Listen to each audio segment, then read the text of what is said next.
Hi, this is Scott. Welcome to the Tall Woodworker, and one of the first videos I've done in my sort of redid shop. In this video, I'm going to do something I haven't done in quite a while. I'm turning a pen, and this one is special.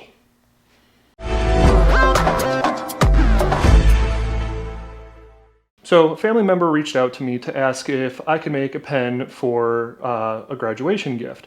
And I said, sure, no problem. I haven't done one for a while, but I've been kind of meaning to do that. But then they threw a bit of a curveball at me.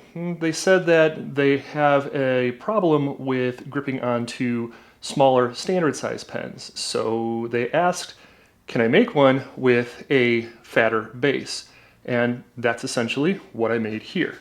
So this is a cigar pen, and one of the more unique things about the cigar pens is typically the cap is the beefier portion of the pen, but I actually made the base a little bit hard.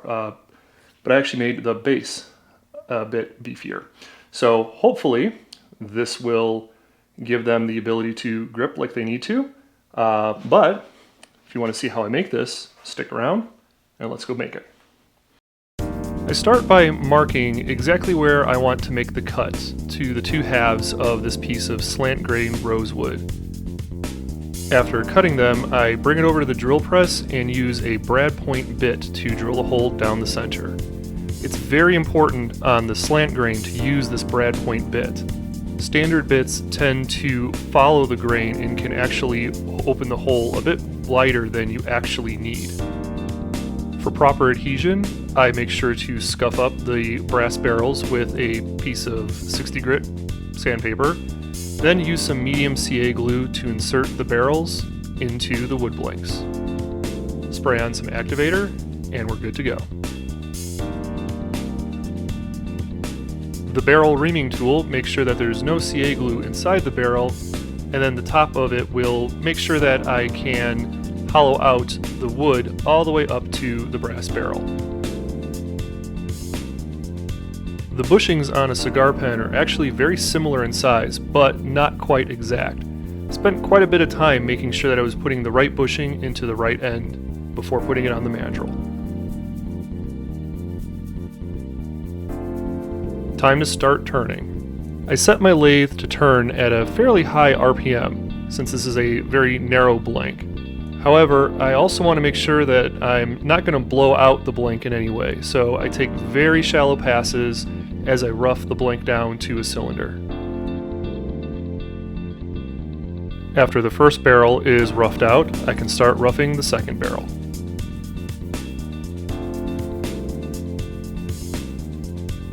Your eyes will deceive you as you're doing these, but your fingers, they can feel if there's a difference or not. The bushing and the wood blank.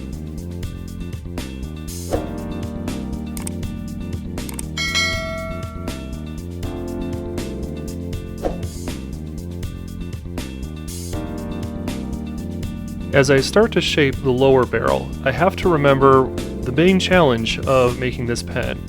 I need to make sure that it's comfortable to grip, but at the same time doesn't take too much away from the design of the pen.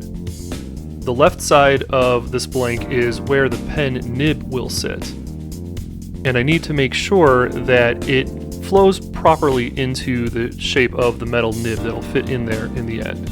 As I got to the final size, I kept doing some test fits with my hand until I felt it was just right. Now, unfortunately, my camera shut off during the sanding process, but no one wants to see sanding anyway. This friction polish requires sanding only up to 150 grit before applying it. And in the end, it looks really nice, it's very protected, and very shiny. Did you know that the holographic effect that wood gives off as it changes in light is called chatoyance? Thanks, Chris Salamone. Alright, so now things are going to get, as John Malecki would say, a little squirrely. So typically people use a pen vise for assembling a pen. I have no idea where my pen vise is, so we're going to use a quick clamp to try to take care of this. Fingers crossed. I always like to have the instructions with me and follow these instructions. I also like to lay out the pieces based on how they're supposed to connect in. I know this seems a little all out there, but technically it all makes sense from left to right, right to left, whichever. So we're going to start with the cap. Surprisingly, the quick clamp worked very well for this. It assembled pretty easily, had no issues, and nothing bound during the assembly. So as a backup to my normal pen vise, hey, I'll take it.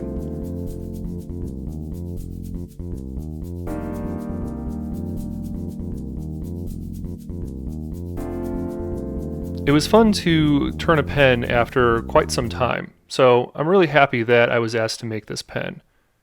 In the end, this thing is just so beautiful. I really hope they end up liking it.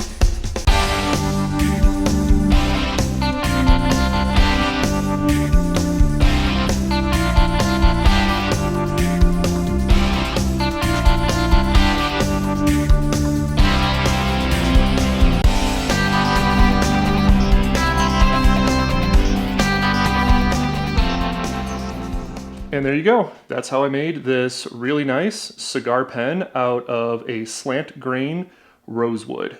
Looks really beautiful, feels great in the hand. I'm really happy I made this, and definitely was glad I had the challenge. Hopefully you enjoyed the video. It's been a really long time since I've done a pen video like that, so I know it's not my, it's kind of my older style of videos, but I still like doing this kind of stuff every now and then. If you liked the video, give it a thumbs up. If you disliked it, give it a thumbs down. Leave me a comment down below. Let me know what you liked about it or what you disliked about it. What would you like to see me do in the future? And if you have seen my, my shop build videos, you might notice that there is a little something different behind me. I did not like those diamond plate pegboards, so I got rid of it, went back to the slat wall. So that's just a little Easter egg there for those of you who have stuck around to the end. If you haven't already, please subscribe to my channel. Be sure to check me out on Patreon. I'm going to try to put some more stuff on my Patreon. So if you're interested in helping support the channel, that'd be awesome. And until next time, thanks for joining me in my shop.